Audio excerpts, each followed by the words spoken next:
حي على الفلاح.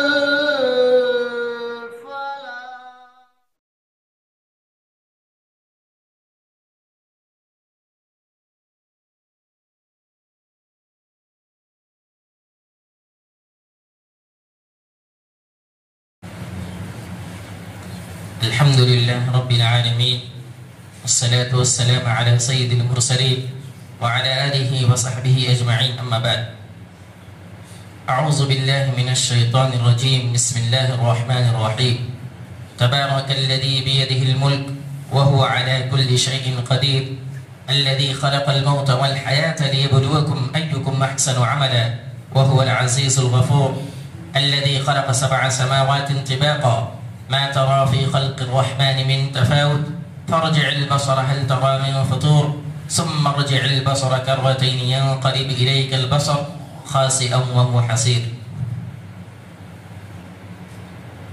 یہ جو آیتیں تلاوت کی گئی ہیں وہ سورہ ملک کی ہیں.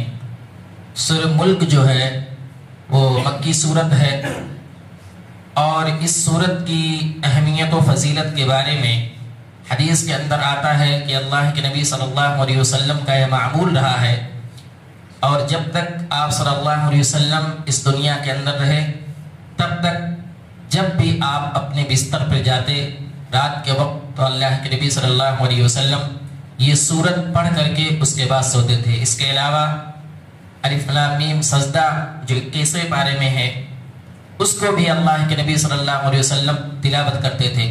اسی طریقے سے اس سورت کے بارے میں ہے کہ اللہ کے نبی صلی اللہ علیہ وسلم نے فرمایا کہ یہ سورت اگر کوئی آدمی مسلسل پڑھتا ہے، چاہے وہ بستر پر جاتے وقت یعنی سوتے وقت پڑھے یا کسی بھی حالت میں پڑھے، تو یہ سورت اس کے لیے عذاب قبر سے نجات دلاتی ہے. یعنی کہ اس سورت کے پڑھنے سے ایک آدمی، ایک انسان، ایک مومن آدمی عذاب قبر سے بچا رہے گا. اس لیے ہم اور آپ کو اس سورت کی تلاوت کرنی چاہیے. اس سورت کی سب سے پہلی آیت میں اللہ رب العالمین نے یہ فرمایا تبارک الذی بیدہ الملک وہو علی کل شیء قدیر، کی بابرکت ہے وہ ذات جس کے ہاتھ میں بادشاہی ہے اور ہر چیز پر اللہ رب العالمین قدرت رکھنے والا ہے. ہم اور آپ کو معلوم ہے کہ اللہ رب العالمین نے اس دنیا کو بنایا، اس دنیا کی تمام چیزوں کو پیدا کیا، اور اس پر اگر کسی کی بادشاہت ہے تو وہ ذات اللہ رب العالمین کی ہے. جس کو اللہ رب العالمین چاہتا ہے تو اس کو کسی بھی طریقے سے جو چیزیں بنا سکتا ہے. امیر کو غریب بنا سکتا ہے، غریب کو امیر بنا سکتا ہے. یعنی کہ پوری دنیا جو کائنات ہے، اس دنیا کے اندر جتنی چیزیں ہیں سب چیزوں پر اللہ رب العالمین کا قبضہ ہے. اللہ رب العالمین اس پر بادشاہت کرتا ہے، اور اسی کی بادشاہت ہے، جب جو چاہتا ہے کر دیتا ہے. اس لیے قرآن مجید کے اندر ہے کن فیکون، اگر اللہ رب العالمین کہہ دے ہو جا تو چیز ہو جاتی ہے. یعنی تبارک الذی بیدہ الملک، یہ دنیا کی جو بادشاہت ہے اللہ رب العالمین کے ہاتھ میں ہے. وَهُوَ عَلَى كُلِّ شَيْءٍ قَدِيرٌ، اور تمام چیزوں پر اللہ رب العالمین قدرت رکھتا ہے، جو چیز چاہے کر سکتا ہے. یعنی اس دنیا کا چلانے والا اگر کوئی ہے تو رب کائنات کی ذات ہے. اسی طریقے سے الذی خلق الموت والحیاة لیبلوکم ایکم احسن عملا، اللہ رب العالمین کے بارے میں دوسری آیت یہ بیان فرماتی ہے کہ اللہ رب العالمین نے موت اور زندگی کو پیدا فرمایا.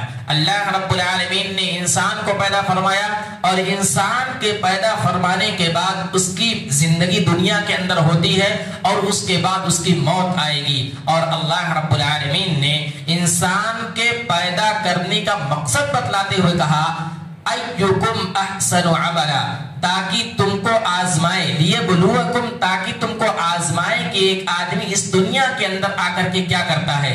اللہ رب العالمین نے اس کو زندگی دی ہے، اللہ رب العالمین نے اس کو دنیا میں پیدا کیا ہے، تو ایک آدمی اس دنیا میں آ کر کے کیا کرتا ہے لیبلوکم، تاکہ وہ تم کو آزمائے ایکم احسن عملا، کہ تم میں سب سے بہترین کون ہے. کس اعتبار سے؟ عمل کے اعتبار سے.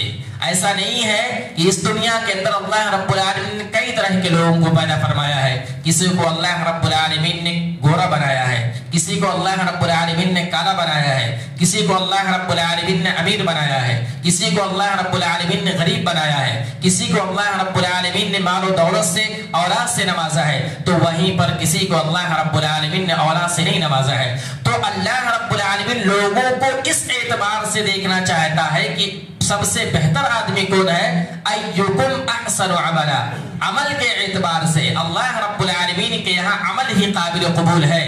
اللہ رب العالمین کی بارگاہ میں اگر کوئی آدمی متقی ہے, پرہیزگار ہے, زیادہ ڈرنے والا ہے, اللہ رب العالمین سے خوف کھانے والا ہے, وہی اللہ رب العالمین کی نظر میں برگزیدہ ہے, وہی اللہ رب العالمین کی نظر میں برتر ہے, وہی اللہ رب العالمین کی نظر میں بہتر ہے. تو اللہ رب العالمین نے انسان کو پیدا فرمانے کا مقصد بیان فرمایا, الذی خلق الموت والحیات لیبلوکم ایکم احسن عملا, کہ تم میں عمل کے اعتبار سے سب سے بہترین آدمی کون ہے. اور اگر ہم دوسری جگہ دیکھتے ہیں قرآن مجید کے اندر ایک اور مقام پر ہے, وما خلقت الجن والانس الا لیعبدون, اللہ رب العالمین نے انسانوں اور جنات کو پیدا فرمانے کا مقصد بیان فرمایا کہ میں نے دنیا کے اندر انسانوں اور جنات کو کیوں پیدا فرمایا, وما خلقت الجن والانس الا لیعبدون, تاکہ وہ لوگ اس دنیا میں آ کر کے میری عبادت کریں. اور ہونا بھی یہی چاہیے, تمام بادشاہت جس کے ہاتھ میں ہے, جو چاہتا ہے کر سکتا ہے, تو ایک انسان کو یہ ہونا چاہیے کہ وہ اللہ کی عبادت کرے, اس کے فرمان کے مطابق اپنی زندگی گزارے. یہی ہونا چاہیے کیونکہ بادشاہت اسی کے ہاتھ میں ہے, جو چاہے کر سکتا ہے. انسان کو پیدا فرمایا, زندگی دی, اس کے جینے کے لیے تمام چیزیں مہیا کی. تو ایک انسان اگر شکر گزار بندہ ہے, ایک آدمی اگر ناشکری نہ کرے, شکر گزاری کرے, تو اس کو چاہیے اور یہ طریقہ ہونا چاہیے کہ وہ اللہ رب العالمین کے لیے عبادت کرے, اللہ رب العالمین کے فرمان کے مطابق اپنی زندگی گزارے. وَهُوَ الْعَزِيزُ الْغَفُورُ, اور آگے بیان فرمایا کہ اور وہ غالب اور بخشنے والا ہے. اس دنیا کے اندر ہم اور آپ دیکھتے ہیں کہ ایک انسان جو مومن بندہ ہوتا ہے یا مسلمان بندہ ہوتا ہے, کبھی اس سے غلطیاں ہوتی ہیں. ایک آدمی کہتے ہیں کل بنی آدم خطاؤن الخیر خطائین التوابون, ہر بنی آدم خطا کار ہے. ایک انسان اگر انسان ہے تو غلطی کا بدلہ اس سے غلطی ہوگی, اور غلطی جب ہوتی ہے تو سب سے بہترین, اللہ کے نبی صلی اللہ علیہ وسلم نے کہا کہ سب سے بہترین خطا کار وہ جو اللہ رب العالمین کے سامنے توبہ کرے. اس آیت کے اندر وَهُوَ الْعَزِيزُ الْغَفُورُ کا مطلب یہ ہے کہ اللہ رب العالمین بخشنے والا ہے. اگر انسان سے کوئی غلطی ہو جائے تو اس کو چاہیے کہ اللہ رب العالمین سے توبہ کرے, اللہ رب العالمین سے معافی مانگے, اللہ رب العالمین کے سامنے سجدے کرے. وَهُوَ الْعَزِيزُ الْغَفُورُ, اس کی ذات وہ ہے جو بخشنے والی ہے اور غالب حکمت والی ہے. اسی طریقے سے آگے فرمایا الَّذِي خَلَقَ سَبْعَ سَمَاوَاتٍ طِبَاقًا مَا تَرَى فِي خَلْقِ الرَّحْمَنِ مِن تَفَاوُتٍ فَارْجِعِ الْبَصَرَ هَلْ تَرَى مِن فُطُورٍ, جس نے اللہ رب العالمین کی ذات وہ ہے. ہم اور آپ جب اس دنیا کے اندر, اس کائنات کے اندر نظر دوڑاتے ہیں تو دیکھتے ہیں کہ اللہ رب العالمین کی بہت ساری کارکردگی ہے. قرآن مجید کے اندر ہے وَإِن تَعُدُّوا نِعْمَةَ اللَّهِ لَا تُحْصُوهَا, کہ اللہ رب العالمین نے انسان کے اوپر اتنی ساری نعمتیں کی ہیں کہ اگر ایک انسان اس کو شمار کرنا چاہے تو نہیں کر سکتا ہے. بہت ساری نعمتیں, وَإِن تَعُدُّوا نِعْمَةَ اللَّهِ لَا تُحْصُوهَا, کہ اللہ رب العالمین کی نعمتوں کو شمار کرنا چاہو تو نہیں کر سکتے.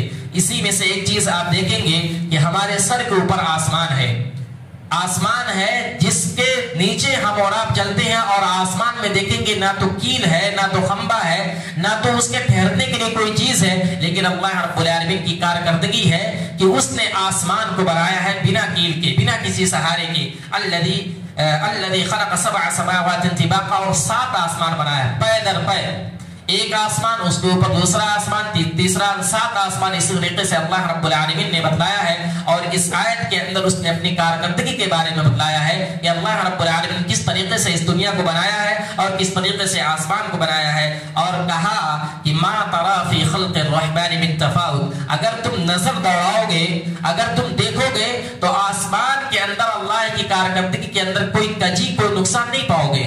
اللہ رب العالمین نے جو چیزیں بتلائی ہیں اس کے اندر کوئی خرابی نہیں ہے. ما ترى في خلق الرحمن من تفاوت فارجع البصر هل ترى من فطور, بار بار اگر تم